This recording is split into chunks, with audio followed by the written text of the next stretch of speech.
Bonjour Patrick, Bonjour. merci d'avoir accepté mon invitation. Patrick, tu es représentant de l'UGDT, l'Union pour la gratuité et le développement des transports. Euh, J'allais dire, vous vous battez pour la gratuité des transports, mais c'est écrit dans le titre. En gros, vous avez réuni, c'est un réseau en fait de collectifs locaux qui se battent dans différentes aires territoriales françaises pour la gratuité des transports. Ma première question, alors, elle est un peu particulière, mais parce que c'est sûr, les transports publics dans les grandes villes. Euh, la Cour des comptes, mais on peut l'extrapoler en fait à tout type de transport public. La Cour des comptes, c'était en septembre dernier, a publié un rapport, voilà, indiquant que c'était peut-être pas très bien de baisser la contribution des voyageurs pour faire fonctionner les trams, les bus et les métros, c'est-à-dire les transports publics urbains. En gros, son argument est d'ordre économique et assez simpliste, c'était de dire, ah oui, mais si vous faites baisser la contribution des voyageurs à l'entreprise, ben, l'entreprise va avoir moins d'argent et elle va, in fine, ne pas pouvoir faire des investissements nécessaires à sa pérennité et à son bon fonctionnement.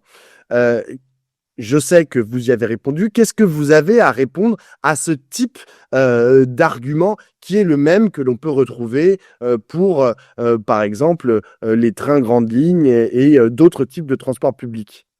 Alors, il y a deux types d'arguments. Il y a un premier argument factuel. La billetterie, c'est-à-dire les recettes de la billetterie, sont marginales dans le budget de fonctionnement des transports en commun. Et tous les investissements sont déjà payés par les finances des collectivités, des métropoles ou des collectivités. Et le budget de fonctionnement est financé à moins de 20% par la billetterie. Il est financé, les 80 autres pourcents sont financés pour moitié par les budgets des métropoles et pour moitié par la taxe versement mobilité payée par les entreprises de plus de 11 salariés. Et donc, ça, c'est le premier argument. C'est-à-dire que, en vrai, déjà, la billetterie, c'est, quand on additionne l'investissement plus le fonctionnement, c'est presque rien. Donc, c'est pas ça qui détermine les vrais choix. Et le deuxième argument, c'est un choix de fond. C'est dans la société telle qu'on est aujourd'hui, est-ce qu'on peut continuer à ce que les villes fonctionnent avec autant de voitures à l'intérieur? Et est-ce qu'on peut continuer à exporter et là, envoyer loin des centres-villes tous les gens qui n'ont pas les moyens de vivre dans les centres-villes et qui n'aient pas la possibilité de se déplacer librement? Et donc ça, c'est un choix politique. C'est un choix politique. Et quand on a décidé de faire, je sais pas, l'école gratuite, ça coûte beaucoup, beaucoup plus cher que ce dont on est en train de discuter. On n'est pas du tout dans les mêmes sommes.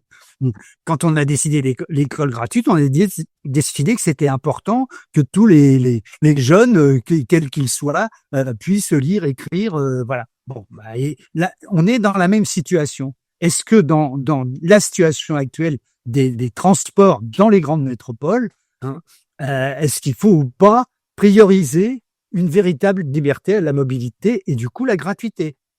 Alors, justement, tu dis que c'est un choix politique. Là, on est en pleine campagne municipale, hein, c'est dans quelques semaines. Euh, Comment est-ce que tu vois les différents candidats, candidates qui se présentent, la position des différents groupes politiques sur cette question? Est-ce que tu trouves qu'elle est prise, en gros, à la hauteur de l'impact que ça a sur la vie des usagers et des usagères, c'est-à-dire des citoyens et des citoyennes? Pour tout te dire, je te donne mon premier sentiment. Moi, j'habite en Île-de-France et je regarde beaucoup ce qui se passe dans les métropoles, dans les autres métropoles, pas tellement en milieu rural. Non pas que ça ne m'intéresse pas, mais je n'ai pas le temps de faire le tour des 36 000 communes de France, donc je me concentre sur les grosses. La question du transport est assez secondaire. On n'en parle pas. On parle beaucoup de l'insécurité, de la propreté, de la dette, genre de tout plein de choses. Mais la question des transports, et notamment des transports publics, à Paris par exemple, on parle beaucoup des pistes cyclables, mais la question des autres transports publics, bus, métro, etc., qui n'est pas tellement de la compétence de Paris, mais est assez relativement mise de côté. Alors, je trouve que c'est en train de bouger. C'est en train de bouger il y a deux raisons qui s'expliquent encore deux raisons. La première, c'est qu'il y a déjà entre 40 et 50 villes qui ont mis en place la gratuité, dont une dizaine de très grandes. Hein. Par exemple, le département du Pas-de-Calais, la moitié des habitants sont en gratuité entre Dunkerque, Calais, la zone autour. Bon, voilà. Et donc, ça commence. Il y a des exemples qui montrent que c'est possible. Et deuxièmement, nous, ce qu'on s'aperçoit partout où on est, c'est qu'il y a des discussions dans toutes les listes sur cette question des transports, donc qui est de la compétence des métropoles, mais donc des élus municipaux qui se réunissent dans les métropoles. Et du point de vue des habitants, c'est une question essentielle. Du point de vue des habitants, de la vie quotidienne, les transports, le logement et le travail, les études, enfin bon. Mais le transport, les gens, ils passent en moyenne entre 1 heure 10 par jour. Ils font des distances colossales. Hein. En 50 ans, la distance moyenne parcourue a été multipliée par 6. Ce qui est bon, et ça a des effets, ça a des coûts financiers pour le budget des ménages, hein, des habitantes et des habitants, et ça a un coût environnemental et sanitaire, hein, parce que le volume de voitures aujourd'hui qui circulent dans les villes est un volume qui pèse sur les émissions de gaz à effet de serre. Hein, les émissions de gaz à effet de serre des transports sont les seules qui continuent à augmenter, ce qui est quand même un véritable problème. Et la pollution, ça tue 48 000 personnes par an, la pollution atmosphérique, hein, 8 millions de personnes dans le monde. Donc c'est une question centrale. Et les transports, ils jouent un rôle, ils sont pas tout seuls, ils jouent un rôle important par les émissions, comment dirais-je, des pots d'échappement et les pneus et les freins. Et ce qui fait que les voitures électriques ne règlent pas la question parce que les pneus et les freins ils continuent à s'user. Donc, quand on additionne l'importance environnementale, l'importance sanitaire et l'importance sociale, on s'aperçoit que c'est une question primordiale, en vrai, pour la vie quotidienne. Et est-ce que tu considères que l'évolution en fait du développement de nos transports publics, d'ailleurs qu'ils soient gratuits ou pas, Absolument. tu as parlé des 50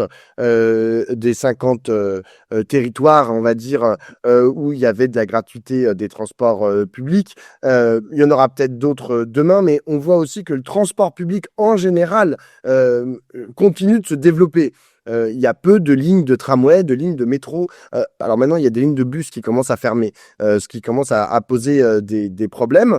Mais il y a un développement, on voit, de cette offre-là. Est-ce que tu penses qu'elle va s'accélérer, en gros, cette offre de transport public, elle va atteindre un plateau ou même à un moment, elle va, je ne sais pas, décroître, faute d'investissement suffisant? Ah, mais l'enjeu, c'est qu'elle croisse. Parce que ce pourquoi on dit gratuité et développement, c'est pour une raison très très simple. C'est quand la gratuité est instaurée, l'augmentation de la fréquentation est colossale.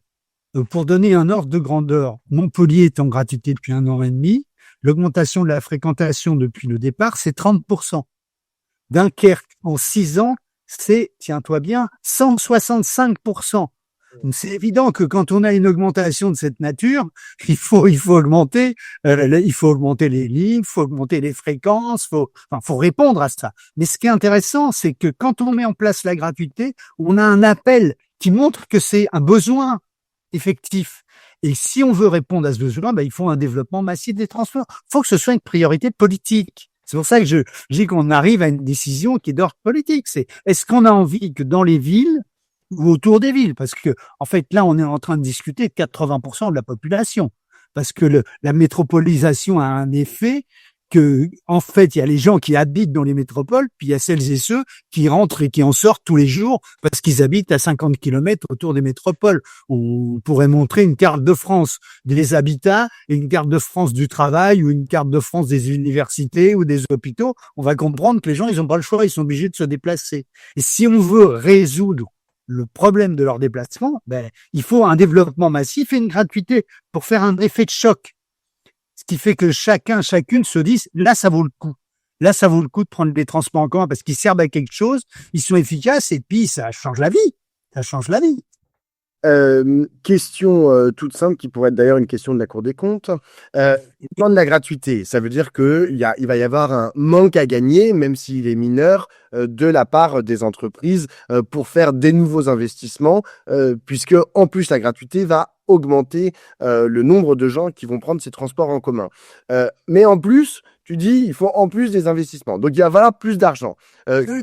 Doit contribuer qui va payer en fait pour tout ça? Est-ce qu'on doit penser à une augmentation des impôts? Est-ce qu'on fait ça sur le modèle genre je sais pas, enfin qui doit participer en fait à ça?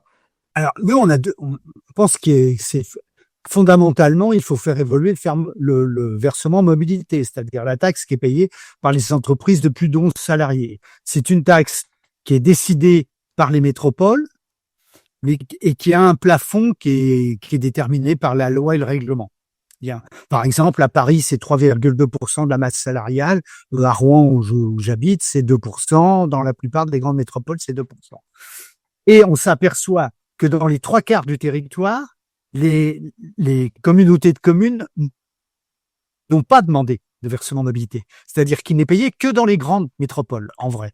Donc nous, ce qu'on demande, c'est qu'il y ait un versement mobilité de base sur tout le territoire de 1,5%, qui permet de financer tous les transports en train vers les métropoles, une augmentation du versement mobilité au même niveau que Paris. Je vois aucune raison que Paris, le versement mobilité soit à 3% et à Rouen ou Grenoble, enfin, il soit à 2%. Bon.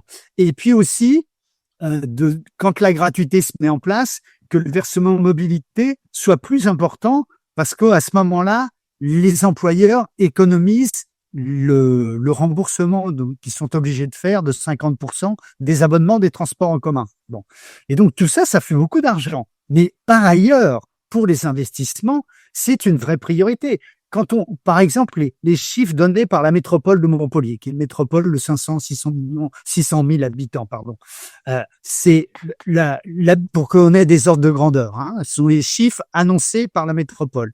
Quand ils ont mis en place la gratuité, on les avait rencontrés à cette occasion. La billetterie, c'était 35 millions par an. Les investissements, une ligne de tram en plus, une prolongation de ligne de tram, 5 lignes de bus à haut niveau de service, c'était 300 millions par an pendant 3 ans. 1 milliard. Bon. Donc mais là, on fait un choix. On dit le centre-ville, il y a plus de voitures. Mais par contre, on donne les moyens à chacune et chacun de circuler correctement dans la métropole et on fait ce qu'il faut pour que ça se produise. Bon. Et les effets sont évidents. Hein. Mais par exemple, le Luxembourg, tous les transports sont gratuits, Luxembourg. Hein. Il n'y a que la première classe qui est payante, mais tous les transports, trains et voitures, bon, ils ont augmenté les lignes dans la ville du Luxembourg de tram. La fréquentation des trams a été multipliée par 5 depuis qu'ils ont mis ça en place. Donc on voit bien qu'il y a des vraies potentialités, hein, et des potentialités qui ont un effet global sur ce qu'est la ville et un effet majeur pour les classes populaires, parce que les classes populaires, c'est celles qui l'utilisent le plus aujourd'hui, les transports. Il y a quand même une personne sur 5 qui a pas de voiture, hein, et donc il y a des gens qui, de toute façon, pour travailler, pour vivre, pour aller au cinéma, pour aller au spectacle, pour aller faire du sport ou je sais quoi. Là, aujourd'hui, par exemple, il y a une personne sur 4 qui déclare qu'il n'a pas pris un travail ou un stage parce qu'il n'avait pas de moyen de transport. Hein. Donc, si on veut répondre à tout ça, il n'y a pas 36 solutions. Ça doit devenir une priorité politique. Et les priorités politiques, ça veut dire des investissements massifs, mais qui changent tout. J'ai une dernière question, Patrick. Hier, ce mercredi, a été proposé en Conseil des ministres un projet de loi cadre sur justement les transports.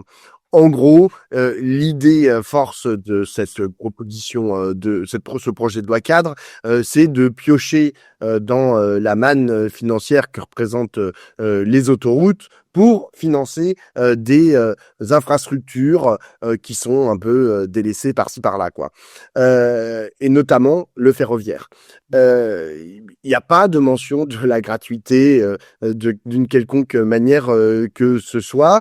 Toi, j'imagine que tu as regardé ce qu'il y avait dans ce projet de loi mobilité. Quelles sont tes les premiers enseignements en fait que tu en tires? C'est à côté de la plaque? Complètement. C'est-à-dire qu'on est en train de discuter effectivement des ressources des autoroutes pour payer le train, mais c'est entre 5 et 10% de ce qu'il faudrait. C'est-à-dire qu'on discute d'epsilon. C'est une mesure qui a c'est un effet d'annonce, mais qui a aucun effet pratique dans les masses financières. Concernant le versement mobilité, il y a une proposition, c'est que pas le versement mobilité, pardon, la billetterie, je m'excuse. Concernant la billetterie, il y a une proposition, c'est que la billetterie augmente en même temps que l'indice des prix, sauf si la métropole décide de pas l'augmenter. Bon, ce qui est pareil, c'est aucune, y compris les maires de droite et de gauche d'ailleurs, parce qu'il y a y compris des maires de droite qui ont envie de développer les transports dans leur ville, dans leur métropole, avec des motivations qui peuvent être discutables d'ailleurs. Favoriser le commerce, c'est pas forcément répondre aux besoins de la population, mais qui ont envie de développer les transports en commun et qui disent mais si on fait pas bouger le versement mobilité, il y a un curseur qui fonctionnera pas quoi. Mmh.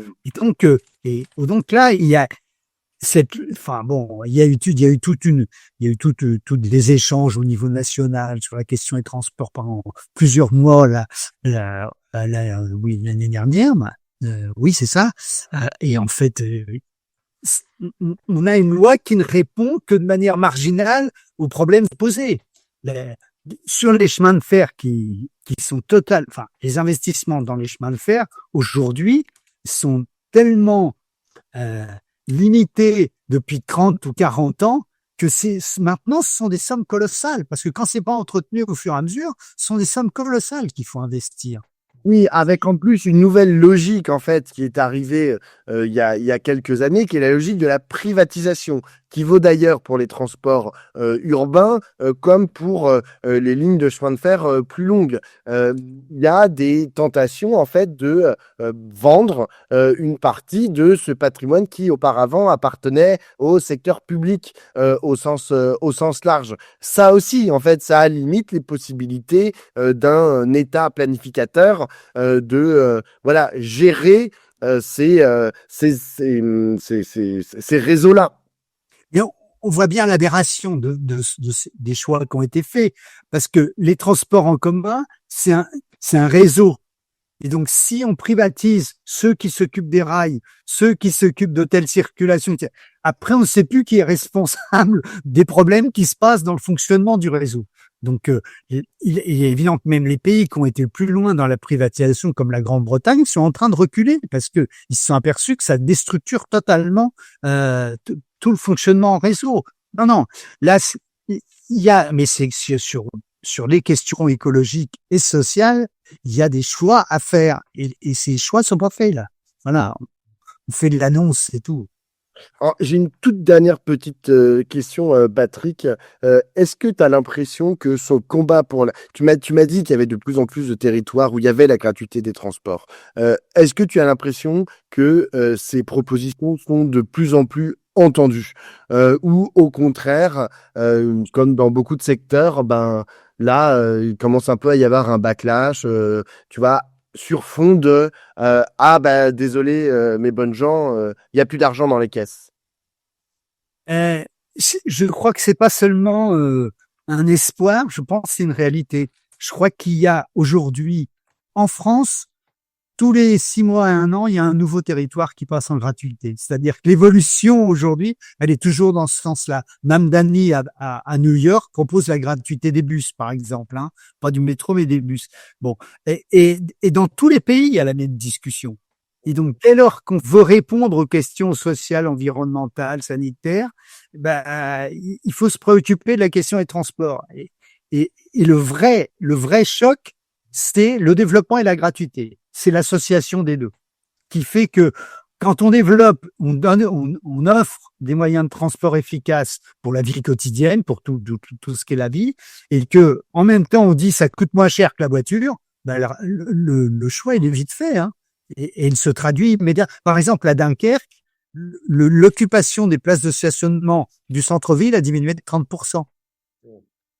C'est tout simplement parce que c'est plus pratique de prendre les transports en commun. Ça coûte moins cher, c'est plus pratique. Bon, voilà. Les gens, ils prennent les transports en commun. Hein. Eh ben, merci beaucoup, Patrick, Merci de l'invitation. j'espère que ton combat et tes combats verront un jour que sur tout le territoire, tous les transports publics soient gratuits. Je pense effectivement que c'est un combat premier qu'on doit mener tous ensemble. Merci beaucoup, Patrick. Merci infiniment. Bonsoir.